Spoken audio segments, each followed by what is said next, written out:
അച്ഛൻ എന്ന് പറയുന്ന ക്യാരക്ടർ ഈ സീരിയലിൽ ഭയങ്കര ഒരു പ്രോമിനന്റ് ഇമോഷണൽ ക്യാരക്ടറാണ് അല്ലേ? സോ സാറിന് ആണോ?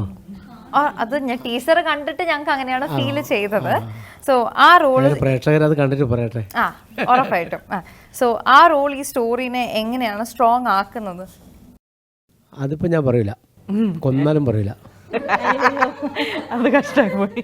എന്നാലും എന്തെങ്കിലും അല്ല, അത് പറഞ്ഞാൽ പ്രേക്ഷകർക്ക് ശരിക്കും പറഞ്ഞാൽ ഈ സീരിയൽ കാണുക എന്നുള്ളതാണ് നമ്മളൊരു ആവശ്യം. ഓക്കെ. അപ്പോൾ അത് കണ്ട് ആളുകൾക്ക് അത് ഇഷ്ടപ്പെട്ടാൽ അവരൊരു അഭിപ്രായം പറയുമല്ലോ. എന്തായാലും ഇതിൻ്റെ കമൻസൊക്കെ ഉണ്ടാവും എന്തായാലും അല്ലേ?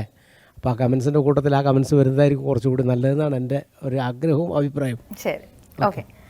അച്ഛൻ്റെ സ്വപ്നങ്ങൾ മക്കളുടെ ജേർണിയിൽ വളരെ ഒരു ഇമ്പോർട്ടൻറ്റ് റോള് പ്ലേ ചെയ്യുന്നില്ലേ? അതെന്ത് ഫീൽ ചെയ്യുന്നു? സ്വാഭാവിക ഒരു കുടുംബമാകുമ്പോൾ ആ കുടുംബത്തിൽ ഒരുപാട് സ്വപ്നങ്ങളുണ്ടാവും, പ്രതീക്ഷകളുണ്ടാവും. അപ്പോൾ ആ സ്വപ്നങ്ങളും പ്രതീക്ഷകളും ഒക്കെ പൂവണിയുമ്പോഴാണ് അച്ഛനും അമ്മക്കും ഒക്കെ ഭയങ്കര സന്തോഷം ഉണ്ടാവുക. അപ്പോൾ ആ വഴിക്ക് അവർ പോകുമ്പോൾ ഉണ്ടാകുന്നൊരു സന്തോഷമുണ്ട്. അതാണ് ഇതിൻ്റെ ഒരു പ്രധാനപ്പെട്ട കാര്യം. അതുമാത്രമല്ല, നമ്മൾ നേരത്തെ പറഞ്ഞല്ലോ 4 പെൺകുട്ടികളാണ്. പക്ഷെ മുമ്പ് നമ്മൾ ആരോഗ്യവകുപ്പ് മന്ത്രി ചോദിച്ചൊരു ചോദ്യമുണ്ട്, പെണ്ണായാലെന്താ കുഴപ്പമെന്ന്.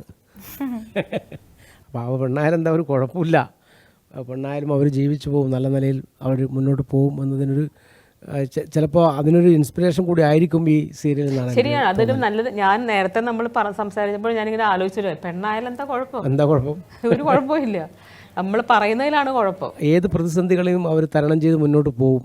അതാണ് അതുകൂടി സാധാരണ സീരിയലിൽ നിന്ന് വ്യത്യസ്തമായി എനിക്ക് തോന്നിയൊരു ആശയം, വലിയൊരു ആശയമാണ് ഇതിലൂടെ മുന്നോട്ട് വയ്ക്കുന്നത്.